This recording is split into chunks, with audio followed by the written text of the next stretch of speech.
semua kita di sini pasti sedang baik-baik saja. Tapi saya percaya keluar dari tempat ini,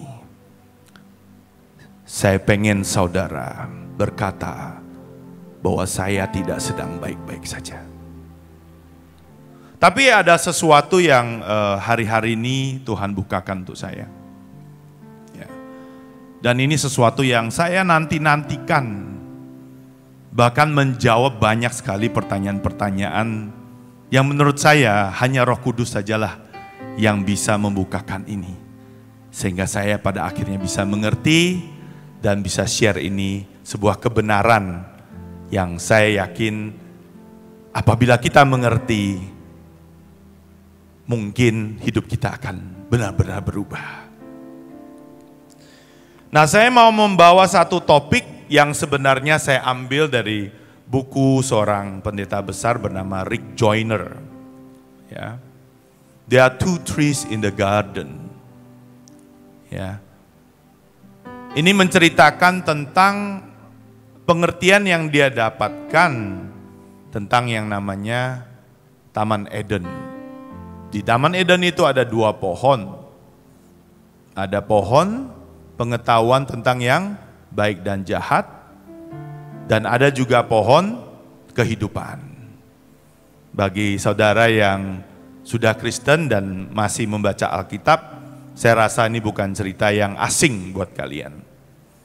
Tetapi ternyata di dalam cerita Taman Eden ini, itu ada sebuah, menurut saya, rahasia yang sangat luar biasa. Yang sebenarnya kalau dibawakan dengan seperti yang akan saya sampaikan ini, kita jadi ngedong. Ya. Tertulis di dalam Alkitab, firman semua yang kita akan bahas di sini.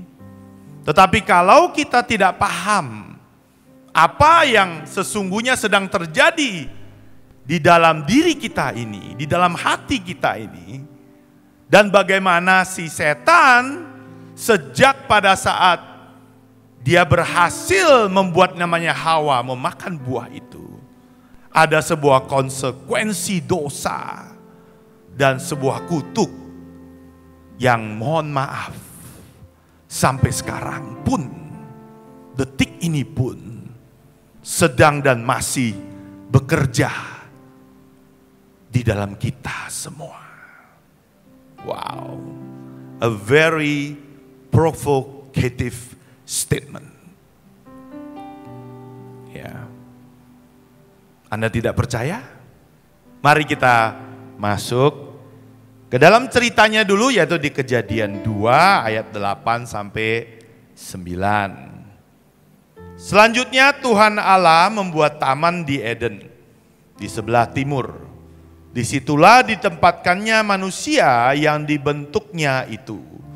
Lalu Tuhan Allah menumbuhkan berbagai-bagai pohon dari bumi yang menarik dan yang baik untuk dimakan buahnya.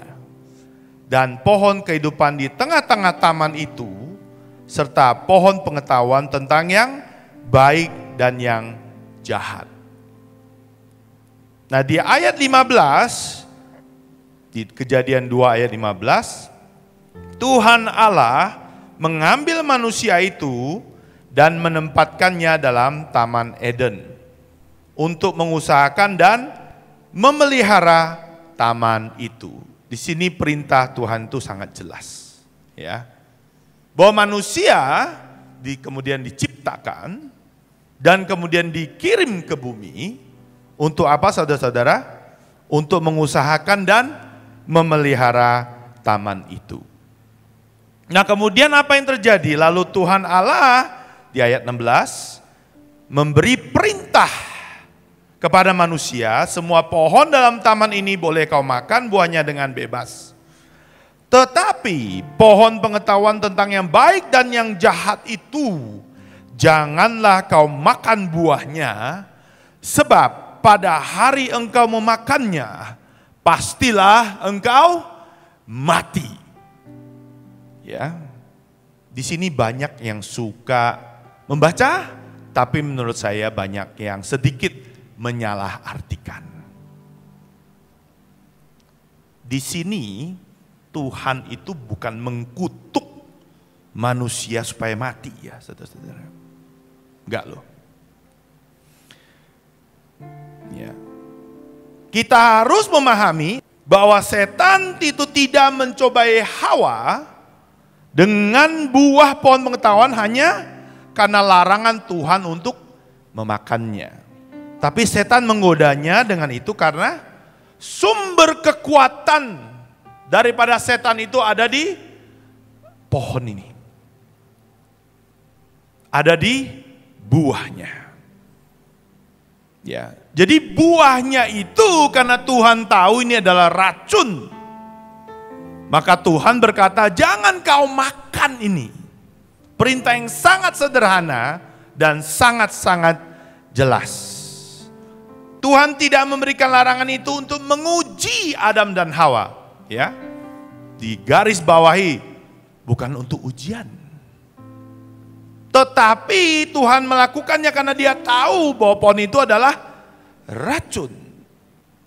Maka ketika dia memerintahkan Adam untuk tidak makan dari pohon pengetahuan itu, dia tidak mengatakan jika kamu makan dari pohon itu aku akan membunuhmu.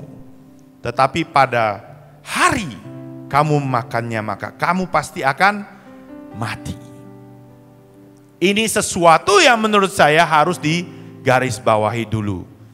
Karena banyak yang mensalah artikan seakan-akan kalau kita lihat cerita ini, lawang pohonnya ditaruh di sana Pak. Ya bisa aja dong jatuh dalam dosa. Lah Tuhan ini sudah kasih perintah.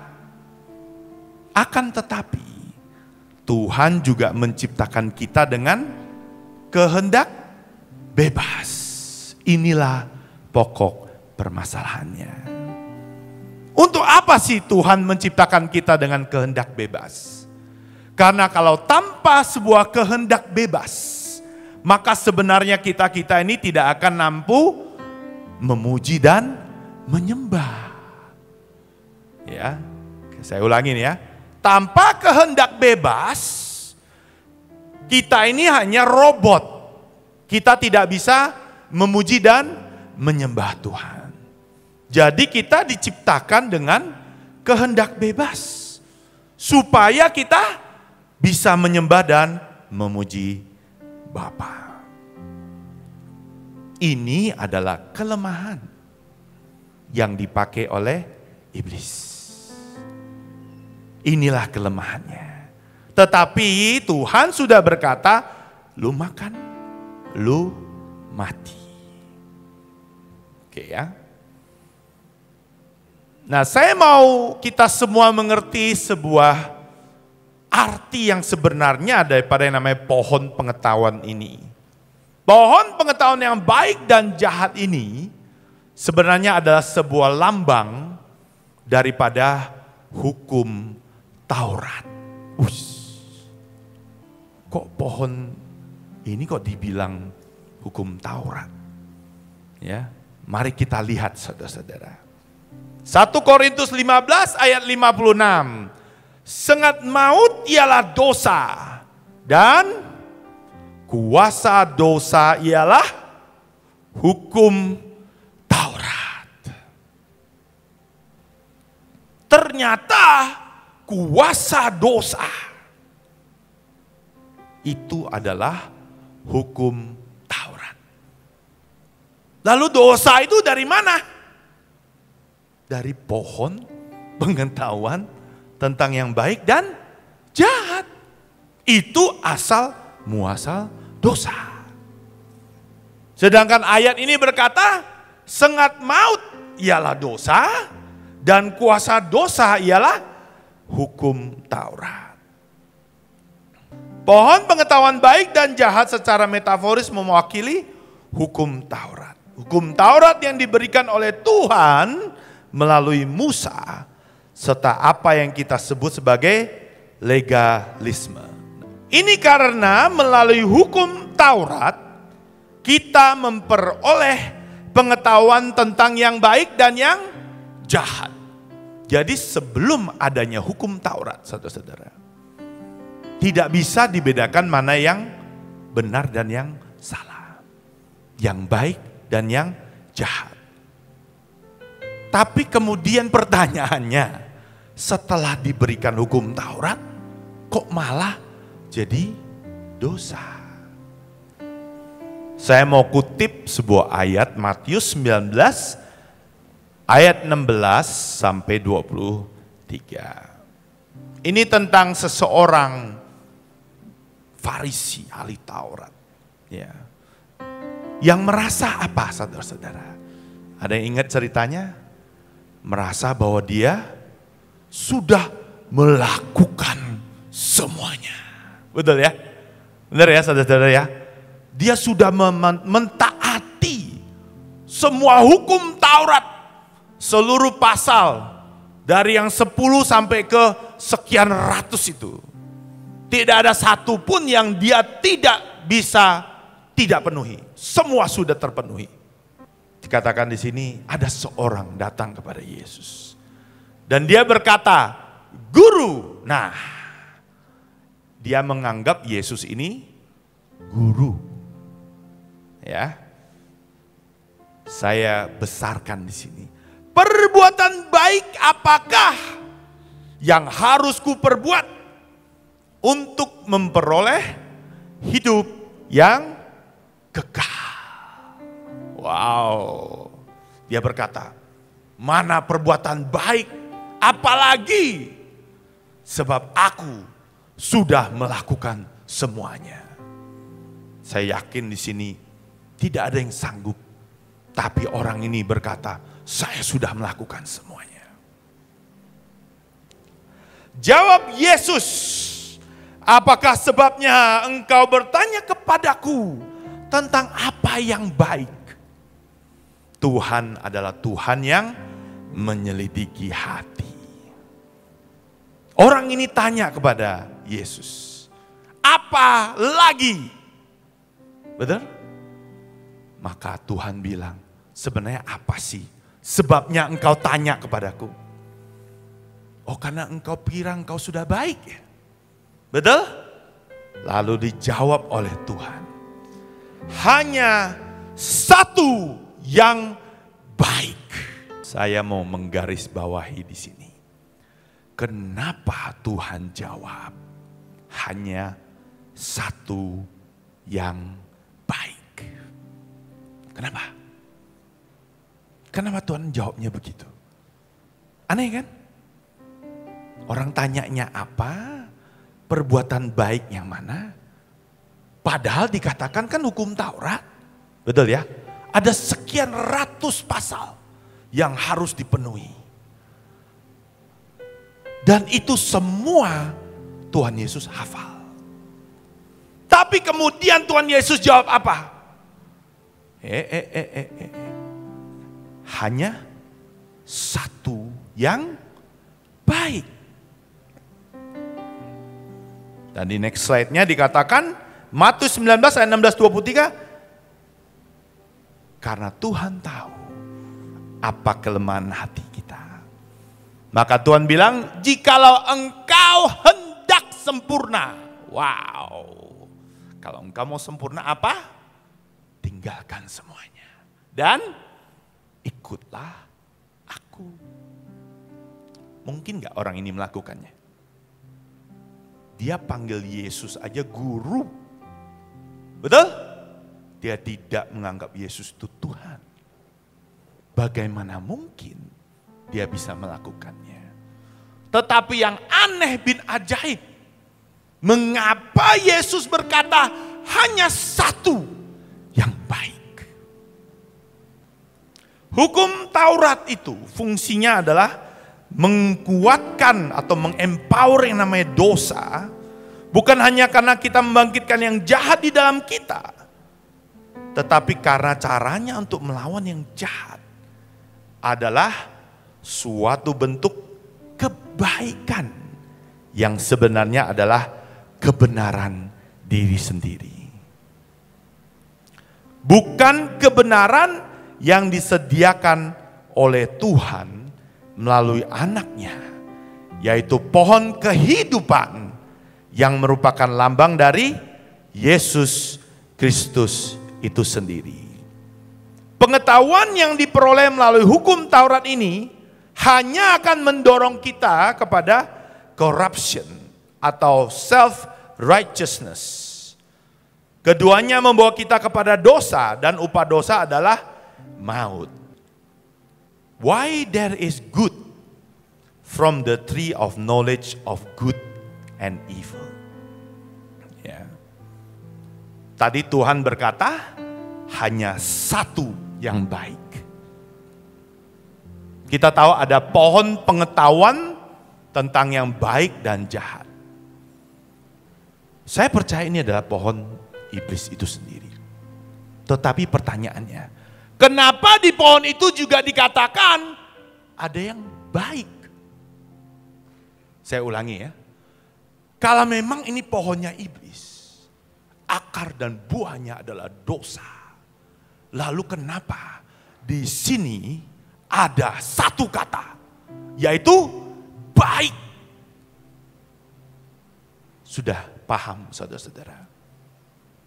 Di sebelahnya ada satu lagi pohon, yaitu pohon kehidupan.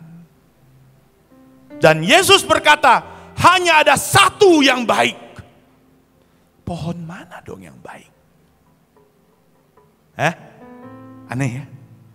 Pertanyaan pertama bro, apakah sebenarnya ada yang baik dari sebuah pohon yang bernama pohon pengetahuan tentang yang baik dan jahat? Bukankah itu yang baik juga berakar yang sama, yaitu iblis itu sendiri? Next. Bukankah Yesus berkata hanya ada satu yang baik? Dan next, bukankah Yesus itu pohon kehidupan dan bukan pohon pengetahuan? Betul saudara? Di ayat 2 Korintus 11 ayat 14. Hal itu tidak usah mengherankan sebab iblis pun bisa menyamar sebagai malaikat terang. Setan pun bisa datang seperti malaikat terang. Atau seperti membawa pesan kebenaran. Karena yang kebaikan itu selalu akan lebih mudah menipu. Betul saudara-saudara? Daripada yang jahat. Paham saudara? Pahamkah bahwa even kebaikan dan sesuatu yang kita anggap masih baik-baik saja, seperti yang saudara jawab kepada saya, sebenarnya kita ini tidak sedang baik-baik saja. Siapa di dunia ini yang tidak bisa, berbuat baik? It transcend all over religion. Semua agama mengajarkan kita untuk berbuat baik. Saya ulangi, semua agama mengajarkan kita untuk berbuat baik. Tapi Yesus berkata, hanya ada satu yang baik. Siapa itu namanya? Siapa itu namanya? Yesus Kristus. Hanya ada satu yang baik. Amin. Kita harus garis bawahi, bukan yang jahat dari pohon itu yang menipu Hawa, tapi yang baik. Loh, saudara, pada waktu dulu itu ular. Ya. Hawa itu nggak lihat ular itu kayak kita hari ini, serem. Enggak. Dia adalah salah satu geng binatang loh, yang namanya bahkan diberi sama si Adam dan Hawa. Tetapi pada saat itu Hawa melihat apa? Itu pohon kayak Dracula. Enggak saudara, baca Alkitab. Pohon itu sangat menarik. Kalau bapak dan ibu kita melihat Dracula, pasti kita akan lari terbirit-birit. Tengking dalam nama Yesus, darah Yesus, sikiraba sakaraba. Tapi kalau yang datang, yang ganteng, yang cantik, yang kaya, yang menawarkan 1000 macam keindahan dunia, itu paling mudah menjatuhkan kita. Betul atau betul? Saudara ingat itu. Please jangan pernah lupa bahwa yang mata kita ini, sampai Tuhan bilang apa? Kalau perlu cungkil mata lu. Karena itulah tipu daya iblis. Dan sorry, kita semua ini sampai dengan hari ini masih hamba dosa. Pulang dari tempat ini, kita juga masih sama.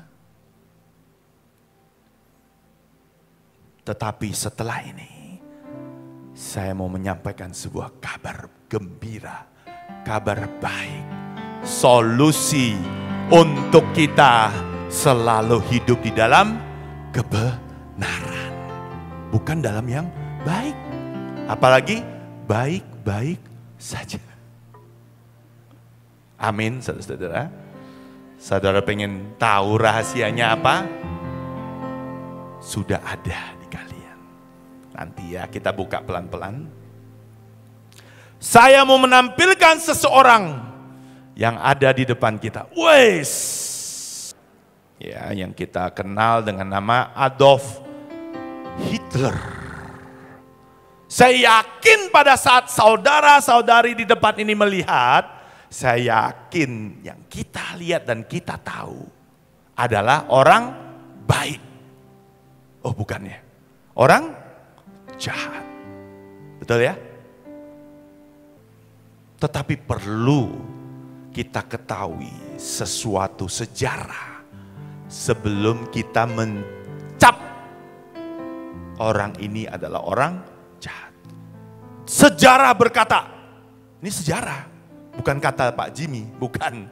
Sejarah nih, saudara-saudara. Hitler itu tidak hanya secara dramatis meningkatkan ekonomi dan militer Jerman. Bukan hanya itu aja.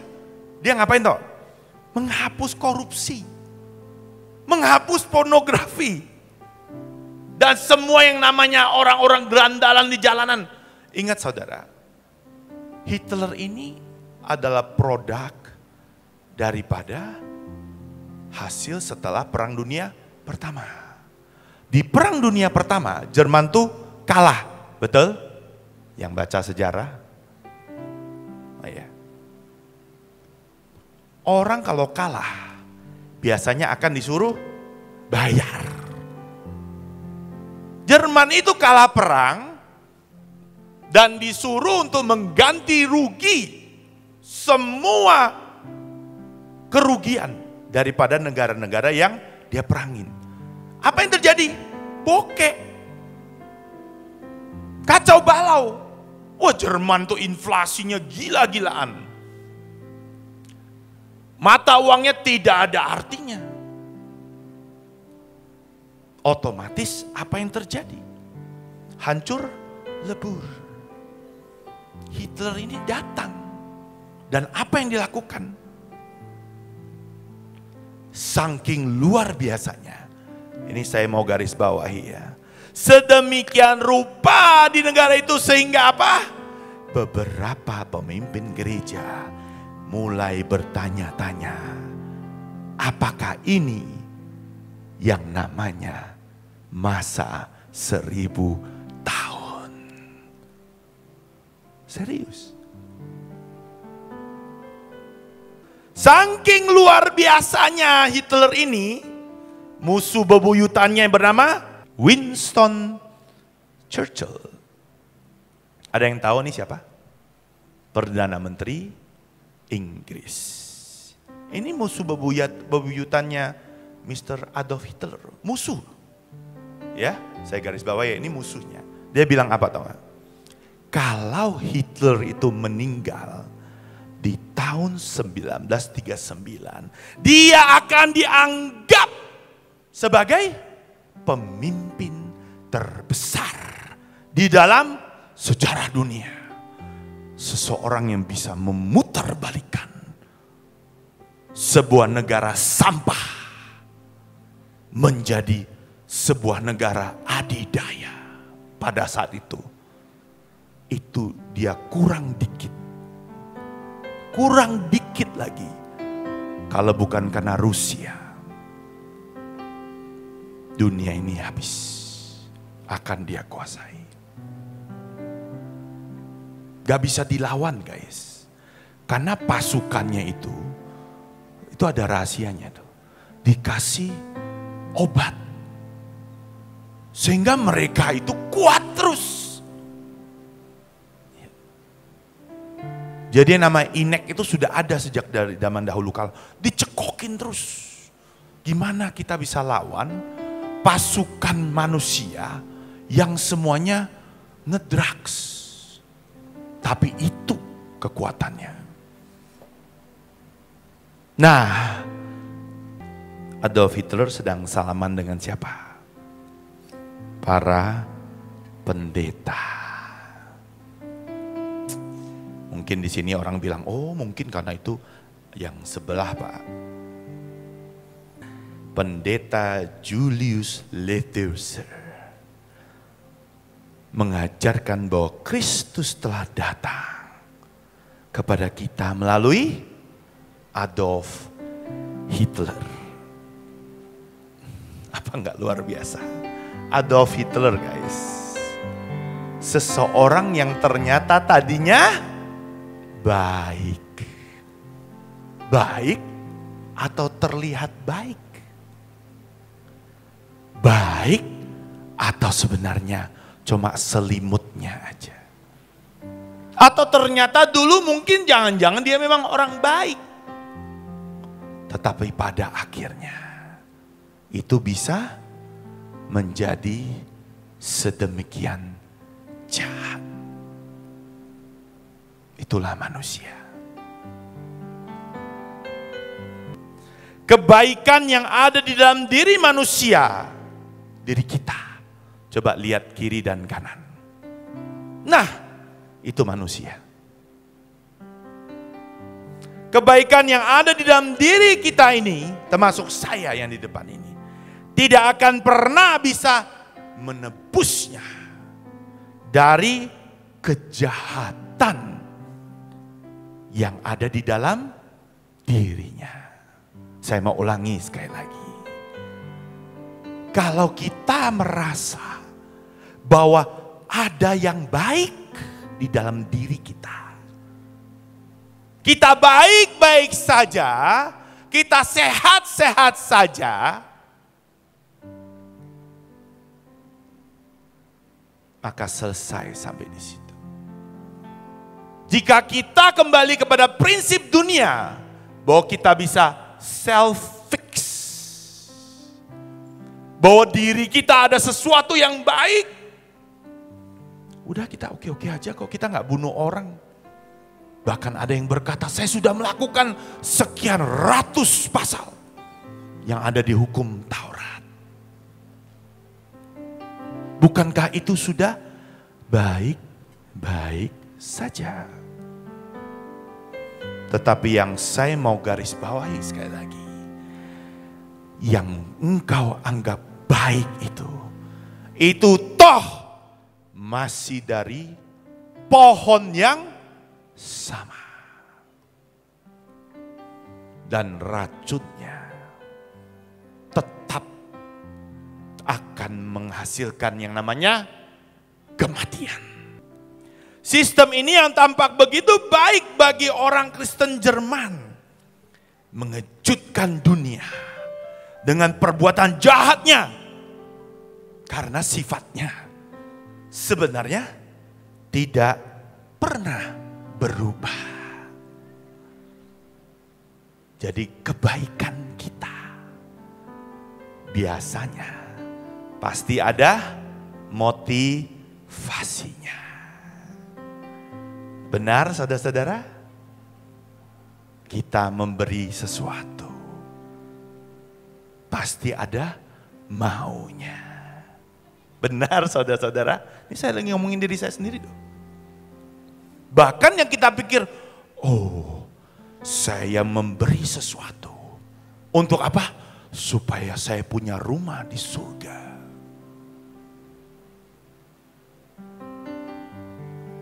kira-kira statement ini benar atau salah?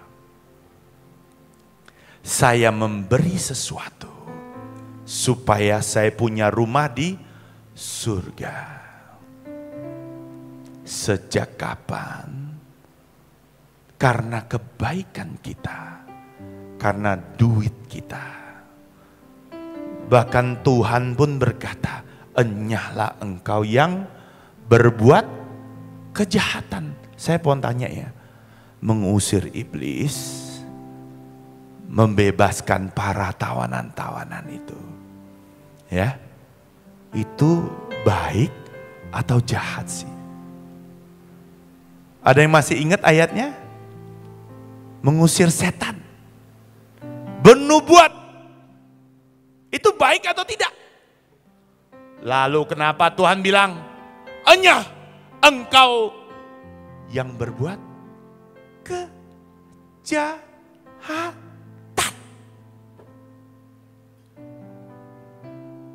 Bukan kebaikan loh.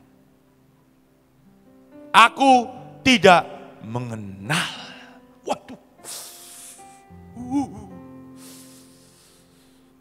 Merinding.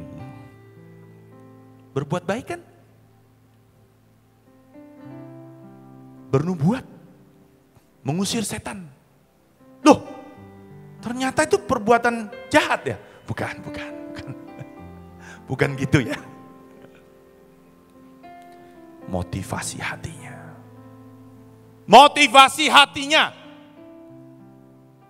Jika saudara berpikir dengan Anda bernubuat, Anda bisa menjadi Tuhan, itu yang menjadi masalah. Jika Anda berpikir, Anda sudah berdoa buat kota ini, dan Anda berkata bahwa saya lah pahlawannya, itulah masalahnya. Jika Anda berkata, saya sudah berikan ini kepada gereja, itu membuat kita semua di tempat ini masuk ke surga. Salah besar. Tidak pernah karena perbuatan baik kita. Tetapi kita melakukan itu karena sesuatu. Karena yang satu yang baik itu sudah ada di dalam kita. Sehingga kita memberi, kita melakukan semuanya. Bukan karena kita lagi. Bukan motivasi manusia. Sebab motivasi manusia tidak ada yang baik. Lalu harus gimana dong Pak? Kan gampangnya begitu dah.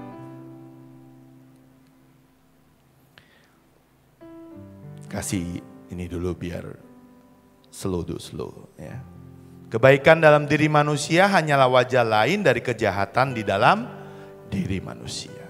Setan mampu menggunakan yang baik atau yang jahat sebagai alat untuk mewujudkan tujuannya. Dia bisa pakai Hitler, dia bisa pakai pemimpin manapun yang selalu kita anggap baik, tetapi pada akhirnya itu bisa mengecewakan kita. Nah, satu topik yang berikutnya, udah kita itu tidak pernah baik. Satu lagi, apa yang terjadi pada saat kita makan buah itu? Saya namai self-centered, egois, hanya memikirkan diri kita sendiri. Nah, apa yang terjadi sebenarnya? Di Kejadian 3 ayat 3. Bukan sebuah kebetulan bahwa pohon pengetahuan itu ditemukan di tengah taman itu. Tetapi juga pohon kehidupan. There is a fight. Semuanya ada di tengah-tengah. Kejadian 3 ayat 7. Maka terbukalah mata mereka berdua. Dan sejak itu mereka tahu bahwa mereka telanjang. Lalu menyemat daun ara dan membuat jawat. Itu efek pertama. Tadinya kita manusia itu senternya siapa saudara-saudara? Yang kita dengar dan yang kita tahu adalah Tuhan. Tuhan yang memanggil, menciptakan, membuat kita memelihara Taman Eden ini. Betul saudara-saudara? Ya, saya ulangi ya. Tadinya kita itu terkoneksi sama Tuhan. Tadinya sekali lagi. Tadinya sebelum kita makan buah ini, kita ini terkoneksi dengan Tuhan. Tetapi begitu buah ini dimakan, apa yang terjadi? Masih ada koneksi? Masih ada koneksi? Tidak ada lagi. Betul? Setelah Adam dan Hawa memakan buahnya, respon pertama mereka adalah periksa diri. Karena sebelum makan buah itu dia telanjang aja, dia nggak tahu. Betul? Nah, next. Buah ini menyebabkan kita fokus kepada siapa? Kepada kita. Betul gak saudara? Ya gak sih saudara-saudara? Ya atau ya? Kita itu yang kita pikirkan setiap hari adalah pasti tentang diri kita sendiri. Sebelum kita makan buah ini, perhatian kita di tempat ini, lihat kiri dan kanan saudara, dan lihat diri kita sendiri, tadinya hanya tertuju kepada Tuhan. Tapi setelah makan, kita ini dipaksa untuk mengukur diri kita sendiri. Dengan apa? Dengan yang baik dan yang jahat. Jadi tadinya kita bahkan tidak tahu apa itu baik dan jahat. Ada amin saudara? Kita dulu gak ngerti. Baik itu apa? Jahat itu apa? Karena kita ini benar-benar adalah cuma melakukan semua perintahnya. With only one problem. Kita diberikan yang namanya kehendak bebas. Karena bukan hanya mau melakukan perintahnya, tapi Tuhan juga pengen penyembahan, pujian. Grand design kita adalah sebenarnya untuk itu. Tetapi sejak dosa, buah dosa, yaitu maut. Sejak itu, kita ini diberikan pengetahuan tentang apa? Yang baik dan yang jahat. Ingat, masih ada yang baik. Dan kita kira kita baik-baik saja. Itu masalahnya. Pengetahuan tentang yang baik dan yang jahat, itulah sebenarnya membunuh kita. Dengan apa? Mengalihkan kita dari Dia. Yang tadinya adalah pohon kehidupan, sekarang kita senternya adalah pohon pengetahuan tentang yang baik dan jahat. Di sini saya mau menyampaikan kabar baiknya. Kunci dari segala sesuatu. Sehingga kita yang tidak baik-baik saja ini. Dan juga tidak mampu membedakan mana yang baik dan jahat. Bahkan yang kita merasa baik pun, itu sebenarnya kita tidak tahu apakah itu baik atau tidak. Ada berita gembira buat kita semua di tempat ini. Yesus mati di atas kayu salib. Untuk apa? Mematahkan kutuk ini. Untuk apa saudara-saudara? Menuntun kita kembali. Memberi kita yang namanya siapa? Roh Kudus, beri kemuliaan yang sebesar-besarnya untuk Tuhan Roh Kudus. Roh Kudus ini diutus, diberikan Tuhan. Tuhan Yesus mati punya satu tujuan besar, menyelamatkan kita. Satu lagi, memberikan kita Roh Kudus. Untuk apa saudara-saudara? Menghubungkan kita kembali kepada satu yang baik itu. Sebab hanya ada satu yang baik, tidak ada yang lain. Bukan karena pikiran kita, sebab itu adalah tipu muslihat. Tetapi kalau Roh Tuhan, itulah satu-satunya yang baik yang ada di dalam hidup kita, yang ada di dalam hidup Bapak dan saudara. Bukan ada di mana-mana, sudah ada, telah ada, tetap ada, tidak pernah pergi, bahkan sekalipun. Ada amin, saudara-saudara. Kita baca Galatia 5 ayat 16 sampai dengan 18. Hiduplah oleh Roh, maka kamu tidak akan menuruti keinginan daging. Sebab keinginan daging berlawanan dengan keinginan roh, dan keinginan roh berlawanan dengan keinginan daging. Karena keduanya bertentangan, sehingga kamu setiap kali tidak melakukan apa yang kamu kehendaki. Akan tetapi, jika kalau kamu memberi dirimu dipimpin oleh Roh, itulah satu-satunya jalan supaya kita tidak lagi hidup di dalam pohon kehidupan itu. Sebab mulai sekarang yang berkuasa atas kita adalah sang pohon kehidupan, bukan pohon Taurat. Bukan yang baik dan yang jahat. Bukan mekanisme apa yang kita pikir, tetapi apa yang roh kita. Roh Kudus. Roh Kudus merupakan the central command, central processing. Bukan kehendak manusia kita lagi. Karena hati-hati pada saat kita merasa kita sedang baik-baik saja. Pada saat kita melihat dan kita berpikir itu baik-baik saja.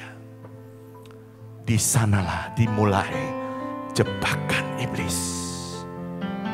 Tapi ayat ini tidak akan gagal. Firman Tuhan ini adalah jaminan hidup kita.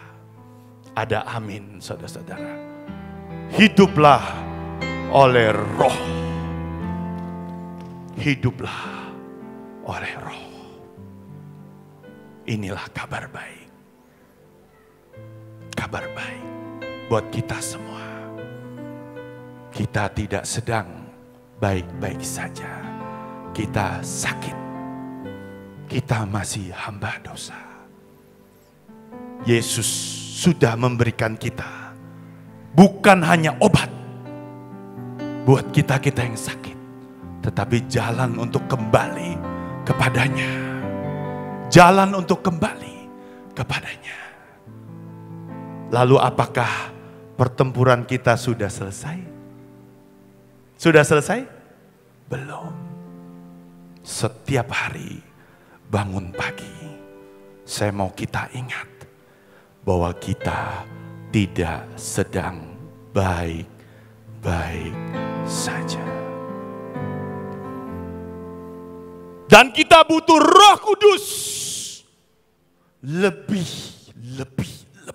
lagi. Lebih daripada hidup kita sendiri.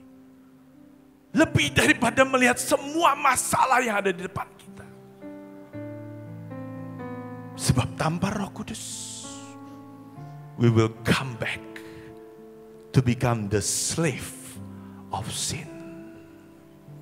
Budak dosa. Dan itu terus bekerja di dalam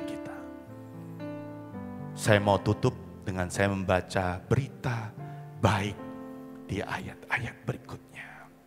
Roma 8 ayat 1 sampai 16. Oleh karena itu, sekarang tidak ada penghukuman, tidak ada penghakiman atas kesalahan bagi mereka yang ada di dalam Kristus Yesus, yang hidup dan tidak lagi berjalan menurut keinginan daging, tetapi menurut perintah Roh. Beri tepuk tangan dan kemuliaan untuk janji Tuhan ini. Karena hukum roh kehidupan yang ada di dalam Kristus Yesus, hukum keberadaan kita yang baru, yang telah membebaskan saya. Katakan bersama, yang telah membebaskan saya, yang telah membebaskan saya dari hukum dosa dan hukum maut. Karena Tuhan, bukan karena kita, yang telah melakukan apa yang tidak dapat dilakukan oleh hukum. Kekuatan hukum dilemahkan oleh daging. Kekuatan Taurat dilemahkan oleh daging. Yaitu seluruh kodrat manusia tanpa Roh Kudus. Mengirim putranya sendiri dalam kedok daging yang berdosa dan sebagai korban penghapus dosa. Haleluya. Tuhan mengutuk dosa dalam daging, menundukkannya, mengalahkannya, dan merampas kuasanya atas semua orang yang menerima pengorbanan itu. Agar tuntutan hukum Taurat, hukum pohon kehidupan, hukum pohon pengetahuan yang benar dan adil dapat dipenuhi sepenuhnya dalam diri kita yang hidup. Dan kita berjalan bukan menurut keinginan daging, tetapi menurut jalan roh, di mana hidup kita tidak lagi diatur oleh standar, tidak lagi diatur oleh keinginan daging, bahkan tidak diatur lagi apa yang kita anggap baik, tetapi diatur dan dikendalikan oleh satu pribadi, yaitu Roh Kudus. Sebab mereka yang dikendalikan daging dan dikuasai oleh keinginan-inginannya yang tidak suci, menetapkan pikiran mereka dan mengejar hal-hal yang memuaskan daging. Tetapi mereka yang menurut kepada Roh dan dikuasai oleh keinginan Roh, mengarahkan pikiran mereka dan mencari hal-hal yang memuaskan Roh. Sekarang pikiran daging yang merupakan nalar dan akal, yang baik dan yang jahat, tanpa Roh Kudus adalah kematian. Kematian yang mencakup semua penderitaan yang timbul dari dosa, baik di dunia maupun di akhirat.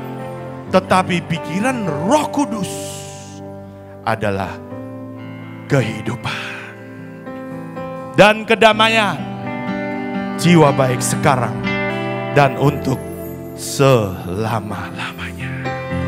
Itu karena kehendak daging dengan pikiran dan tujuan duniawinya memusuhi Tuhan. Karena tidak tunduk pada hukum Tuhan, memang tidak bisa. Hukum Taurat memang tidak bisa. Jadi mereka yang menjalani kehidupan daging, yang memenuhi selera dan dorongan dari sifat duniawi, tidak dapat menyenangkan atau memuaskan Tuhan atau diterima olehnya. Tetapi kamu tidak menjalani kehidupan daging, sebab kamu menjalani kehidupan roh, jika Roh Kudus benar-benar dan sudah berdiam di dalam dirimu.